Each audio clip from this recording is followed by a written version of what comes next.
Jalur Liwa Krui sempat lumpuh tertimbun longsor.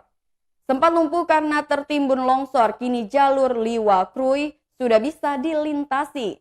Longsor terjadi akibat hujan deras yang mengguyur wilayah setempat pada Senin 18 Oktober 2021 sekitar pukul 2:30 waktu Indonesia Barat. Dampaknya, akses di kilometer 10 Pekon Kubu Perahu, Kecamatan Balik Bukit, Lampung Barat sempat lumpuh. Kepala Badan Penanggulangan Bencana Daerah Lampung Barat, Maidar mengatakan, intensitas hujan yang berlangsung sejak Minggu 17 Oktober 2021 sore hingga malam hari menyebabkan tanah longsor.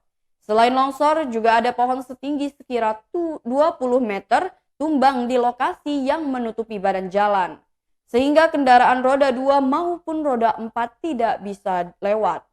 Untuk menangani tanah longsor dan pohon tumbang, ada 20 petugas yang dikerahkan. Ada 20-an petugas dikerahkan terdiri dari Satgas Penanggulangan Bencana dan tim reaksi cepat dari BPBD Lampung Barat.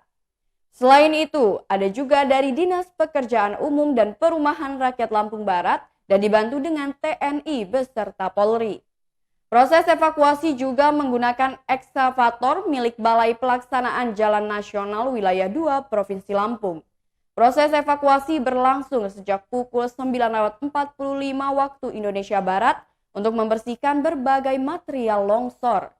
Sekitar pukul 12:30 waktu Indonesia Barat, kendaraan roda 2 dan 4 sudah bisa lewat. Maidar mengakui proses penanganan longsor di lokasi tersebut memakan waktu yang cukup lama. Hal tersebut lantaran berbagai kendala yang harus dihadapinya. Karena terkendala alat beratnya masih belum ada, ujarnya.